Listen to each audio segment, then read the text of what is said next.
기도하시겠습니다. 하나님 아버지 감사합니다. 이 시간 하나님의 말씀이 선포될 때에 우리 가운데 함께하여 주셔서 이 말씀을 통하여 우리가 주님 바라보게 되는 귀한 시간 될 수 있도록 인도하여 주옵소서. 아버지 하나님 말씀이 선포될 때 한 사람 한 사람의 심령을 만져주시고 성령 하나님께서 주관하여 주셔서 이 말씀 가운데 꼭 필요한 말씀이 우리 가운데 새겨지게 하여 주옵소서. 사람의 말 전하지 않는 시간 되게 하시고 오직 주님의 뜻만이 드러나는 귀한 시간 되게 하여 주옵소서. 예수님의 이름으로 기도합니다. 아멘. 우리는 지난주 말씀을 통해서 고린도 교회에 고기 먹는 문제를 둘러싸고 갈등이 있었음을 함께 나누었습니다. 고린도 교회에서는 이방 신전에 제사를 드린 고기를 먹어도 되는가의 문제로 큰 갈등이 있었습니다. 이에 대한 바울의 대답은 간단했습니다. 서로를 배려하라는 것이었습니다. 이방신들에게 드려진 고기는 사실 아무런 문제가 없었습니다. 이방신들은 원래부터 존재하지 않는 존재들이기 때문에 아무리 제사에 사용되었더라도 그것이 고기에 아무런 영향을 미치지 못하기 때문입니다. 고기는 그저 고기일 뿐이었습니다. 그런데 그 고기를 먹는 것 때문에 자기 양심에 불편을 느끼는 사람이 있다면 이러한 사람들을 배려해 주어야 한다고 선포하였습니다. 고기에 문제가 있어서가 아니라 내 곁에 있는 사람이 소중하기 때문에 고기를 먹지 않겠다는 것이 바울의 선언이었습니다. 바울은 이 상황을 통하여 우리 그리스도인들이 가져야 될 매우 중요한 원칙을 선포하였습니다. 그것은 사랑입니다. 사랑보다 더 중요한 것은 없습니다. 하나님을 사랑하는 마음, 곁에 있는 이들을 사랑하는 마음으로 자기가 아는 것과 자기의 뜻마저 내려놓을 수 있는 사람이 되는 것, 이것이 바로 그리스도인 되는 것이라 말씀을 선포하였습니다. 오늘 말씀은 지난주의 이야기에 이어서 이어지는 말씀입니다. 그리스도인이 된다는 것, 하나님의 뜻을 따른다는 것, 사랑한다는 것이 무엇인지를 바울은 구체적으로 자기의 삶을 통하여 설명하기 시작하였습니다. 오늘 함께 읽은 말씀 앞부분에 있는 9장 4절부터 6절까지 말씀을 우리가 함께 공독하도록 하겠습니다. 같이 읽겠습니다. 우리가 먹고 마실 권리가 없겠느냐? 우리가 다른 사도들과 주의 형제들과 게바와 같이 믿음에 자매된 아내를 데리고 다닐 권리가 없겠느냐? 어찌 나와 바나바만 일하지 아니할 권리가 없겠느냐? 아멘. 바울은 당시에 아시아 전역과 유럽 전역을 다니며 복음을 전하는 사람이었습니다. 그런데 당시에 이렇게 순회하고 다니면서 자기 철학이나 지식을 가르치던 사람들이 많이 있었습니다. 이런 사람들은 이제 새로운 도시에 들어가서 자기 철학을 가르쳐주고 그 가르침을 배운 사람들에게 돈을 받는 것이 당시의 관례였습니다. 많은 사람들이 이렇게 많은 돈을 벌었습니다. 심지어 구약의 말씀을 보면 말씀을 가르치는 자에게 대가를 지불해야 한다라는 가르침도 있었습니다. 그런데 바울은 이러한 방식을 선택하지 않았습니다. 바울은 자기가 직접 돈을 벌고 그 돈을 가지고 전도 비용을 충당하는 방식을 선택했습니다. 우리가 새벽 예배 때 그 사도행전 말씀을 나누잖아요. 그 말씀에 보면 바울이 텐트 만드는 일을 했다는 것을 볼 수가 있습니다. 바울이 텐트를 만들어서 자기가 직접 돈을 벌어서 그 돈을 가지고 이처럼 전도를 한 것입니다. 심지어 이 바울은 다른 사도들과는 달리 이동할 때 가족들도 데리고 다니지 않았습니다. 그리고 온갖 수고와 어려움을 홀로 견뎌내면서 그 복음을 다 전하였습니다.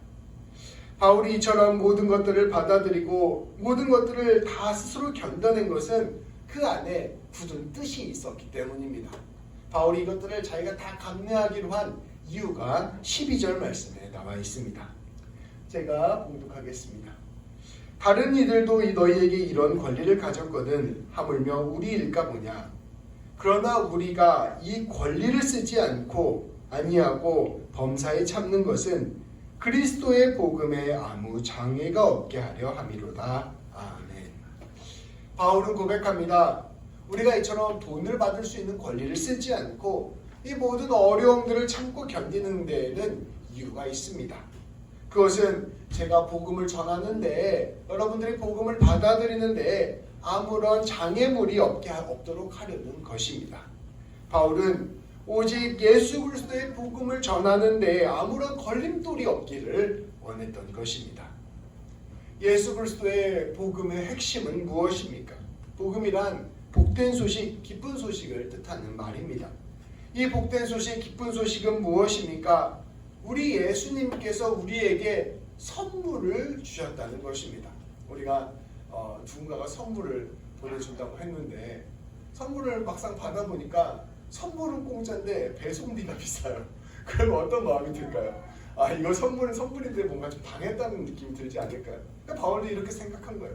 예수 그리스도께서 주시는 선물을 드리는데 내가 그 선물 전하는 자로서 따로 배달료를 받으면 이 사람들의 마음이 낙심하지 않겠느냐. 그러니까 나도 이 복음을 전할 때 예수님처럼 선물을 주는 마음으로 전하겠다라고 생각을 한 것입니다. 복음이라는 것은 하나님을 알지 못해서 죄악 가운데 살아가던 우리를 하나님께서 예수님을 통하여 용서해 주셨다는 소식입니다. 죽음으로 들어가던 그 삶을 바꾸어서 영원한 생명으로 걸어가게 하셨다는 말씀입니다. 하나님과 우리의 사이에 막혔던 담이 흘리고 하나님이 우리를 자녀 삼아 주셨다는 소식입니다. 우리의 인생이 복으로 가득 채워졌고 우리의 인생을 하나님께서 책임져 주신다는 소식입니다. 하나님께서 우리를 진실로 사랑하신다는 소식입니다. 그리고 이 모든 것은 우리 예수님께서 우리에게 선물로 주신 것입니다. 바울은 자신이 이 복음을 전하면서 자기가 대가를 받게 되면 자칫 사람들이 오해할 수 있을 것을 걱정하였습니다. 저 사람이 그저 자기 돈을 벌기 위해서 이런 지식과 가르침을 전하는구나 생각할 수도 있을 것입니다. 그러면 그 이야기가 하나도 진실되게 다가오지 않을 수 있습니다. 또한 반대로 하나님의 구원을 돈을 주고 사는 것이라고 오해할 수도 있습니다. 복을 위해, 구원을 위해 돈과 재물을 바치던 당대의 종교들과 같은 것처럼 생각할 수도 있을 것입니다. 바울은 이러한 것들을 걱정하면서 대가받기를 거절한 것입니다. 자신이 진실로 중요하게 생각했던 것, 그 복음 전파만을 위해서 자기가 받을 수 있는 모든 권리들을 다 포기한 것입니다. 바울은 18절 말씀에서 이와 같이 선포합니다. 그런즉 내 상이 무엇이냐? 내가 복음을 전할 때 값없이 전하고 복음으로 말미암아 내게 있는 권리를 다 쓰지 아니하는 이것이로다. 바울은 자기에게 있는 이 권리를 다 쓰지 않는 것, 기꺼이 자기의 이익을 포기하는 것, 이것이 바로 자기가 받고 있는 진짜 상이라고 고백하였습니다.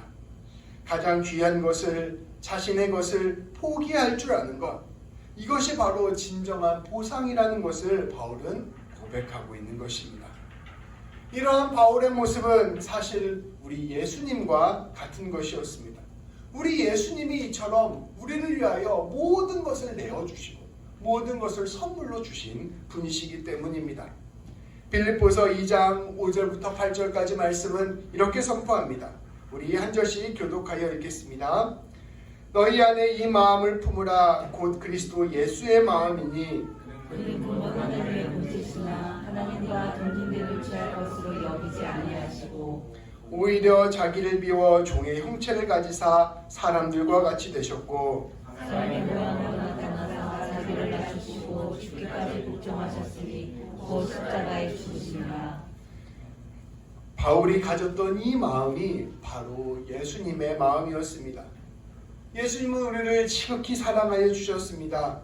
그래서 우리를 위해서 자기 자신을 선물로 주시기로 결정하셨습니다. 이를 위하여 자기가 갖고 있는 모든 권리를 포기하셨습니다. 예수님께서는 하나님이셨지만 그 모든 하나님으로서의 권리를 내려놓고 자기를 낮추어 사람이 되셨습니다.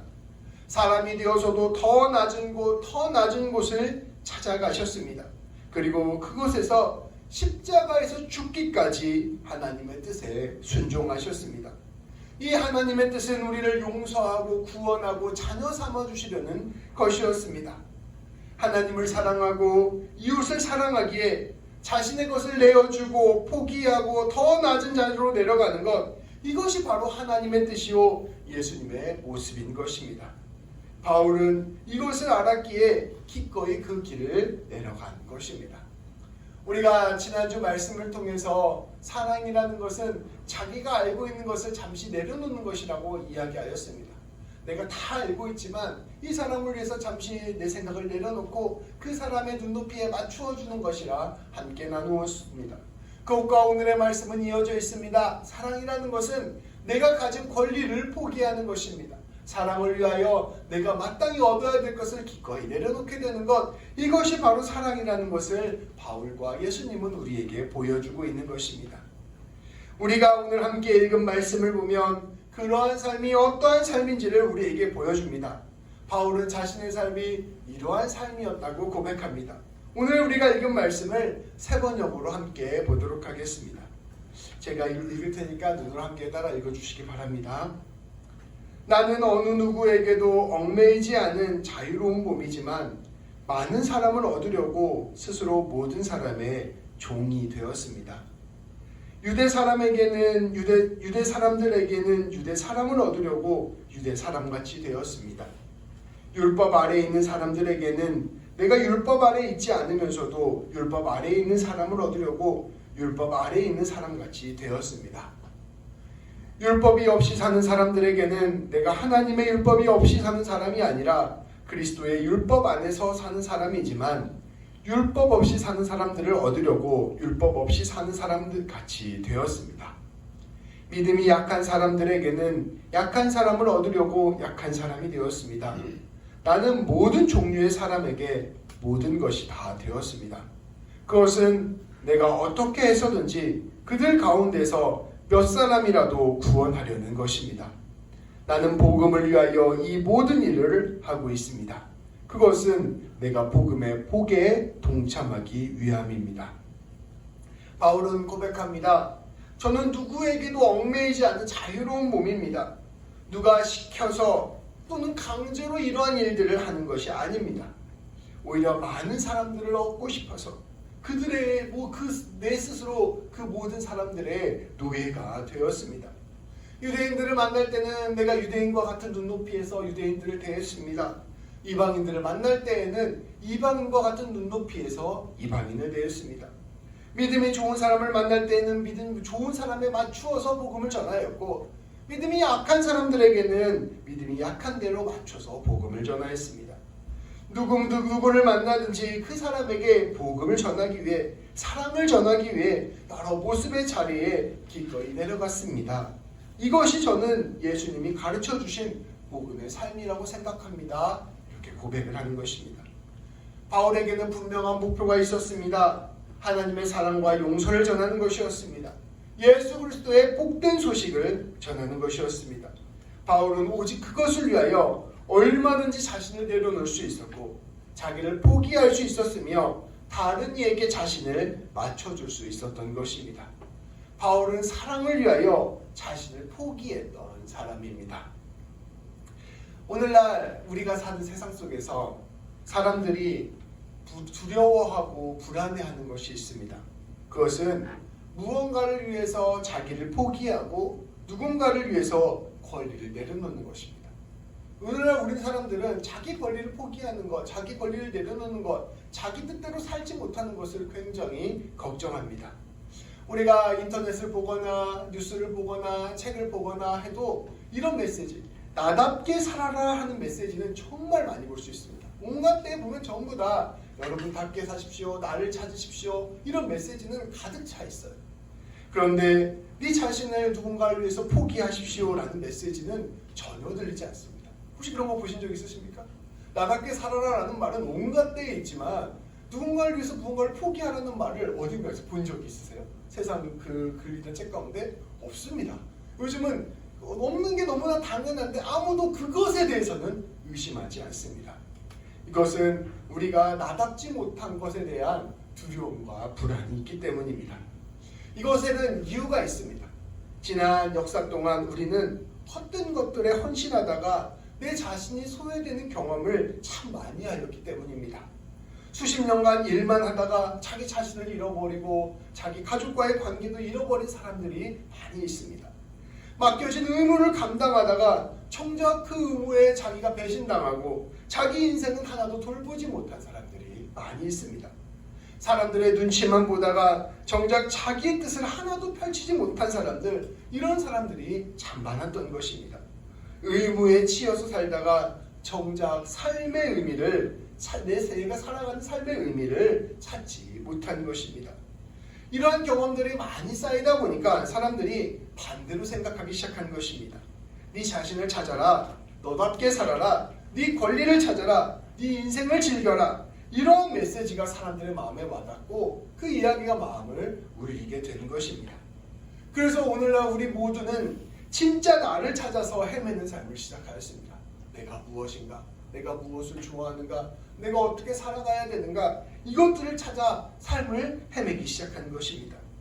나는 누구인가? 나답게 사는 것이 무엇인가? 끊임없이 자기에 대한 관심으로 삶을 가득 채우게 된 것입니다. 자기 자신을 찾는 것, 내 인생의 의미를 찾는 것이 인생의 가장 큰 목표가 된 것입니다.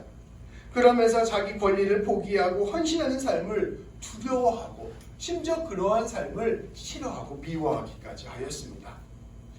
그런데 우리는 이러한 메시지 속에서 정말 우리 자신을 찾을 수 있게 되었을까요? 홀로 내 자신을 찾겠다고 떠난 그 여정 속에서 우리는 너무나도 쉽게 세상의 먹잇감이 되어버렸습니다. 나는 나를 찾아 나설 거야 라고 길을 나섰다가 세상이 그 홀로 나선 아이를 보고, 아이와 같은 우리를 보고 집어삼키는데 너무 쉬운 타겟으로 집어삼키는 일이 일어나게 되어버렸다는 것입니다. 세상의 미디어를 보십시오. 끊임없이 우리에게 가치관과 판단을 주입하려고 합니다.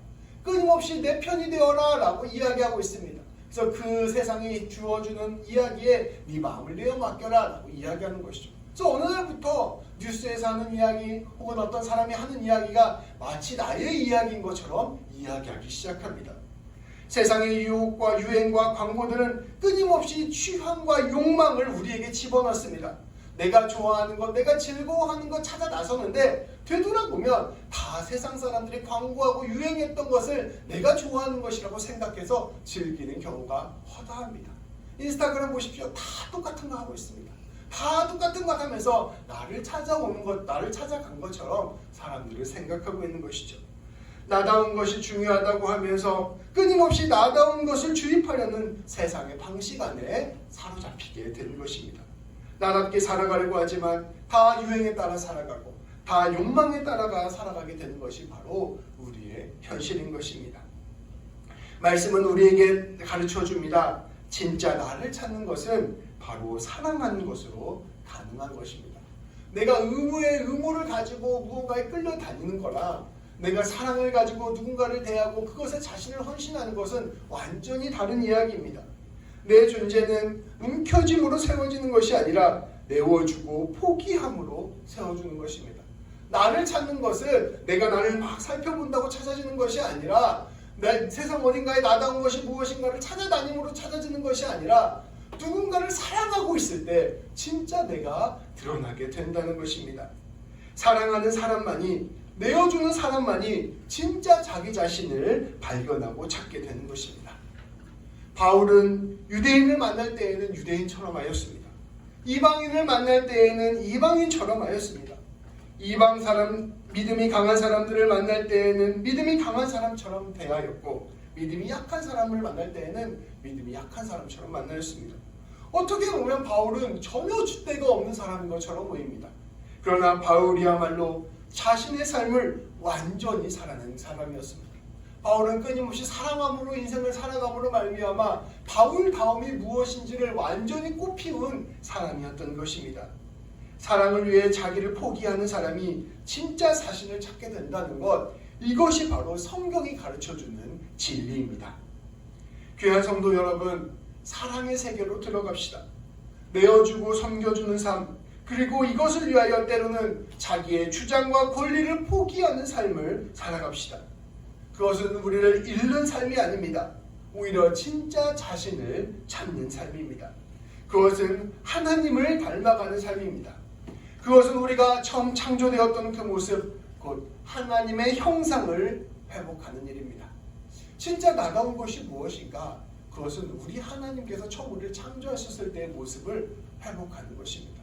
근데 그 우리의 모습이 무엇이냐? 다름 아닌 하나님의 형상입니다.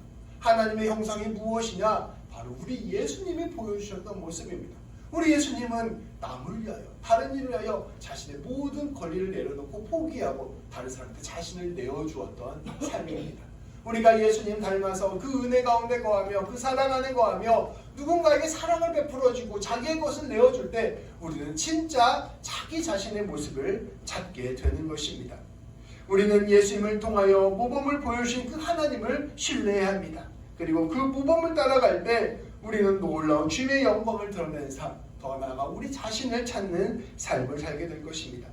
우리 귀한 성도님들이 이러한 놀라운 삶, 은혜로운 삶을 살아가게 되기를 주님의 이름으로 축복합니다. 기도하시겠습니다. 하나님, 우리는 우리 자신을 찾고자 하고 우리 인생을 의미 있게 보내고자 하여 끊임없이 그것이 어떠한 길인가를 찾아 헤맬 때가 많음을 고백합니다. 그래서 조금 더 갖고 조금 더 높아지고 조금 더 내 권리를 추구하고 그리하여 내가 가장 좋아하는 것, 내가 가장 즐거워하는 것을 붙들고 살아가려고 하는 모습으로 살아갈 때가 많음을 고백합니다. 그러나 주님, 우리가 진정으로 나다워지는 길, 더 나아가 진정으로 하나님이 원하시는 형상으로 닮아가는 길이 무엇인지를 오늘 말씀을 통하여 함께 보았습니다. 그것은 다름 아닌 내 자신을 내어주고 내 자신을 헌신하여 사랑하는 길, 그것을 통하여 하나님의 뜻을 드러내는 일임을 우리가 다시 한번 보게 되었습니다.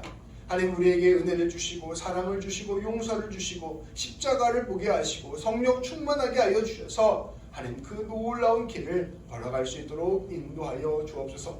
아버지, 내가 말할 수 있을 때 하나님의 뜻을 먼저 생각하게 하시고 내가 권리를 주장할 수 있을 때 먼저 하나님의 마음을 기억하게 하셔서 삶의 자리 곳곳에서 하나님의 사랑을 드러내는 우리 모두가 될 수 있도록 인도하여 주옵소서. 우리 귀한 성도님들의 삶을 통하여 그렇게 하나님 드러나게 하시고 주님의 열매 맺어지게 하시며 주님의 뜻이 이 땅 가운데 임할 수 있도록 주께서 역사하여 주옵소서. 우리 주님 예수님의 이름으로 기도합니다. 아멘.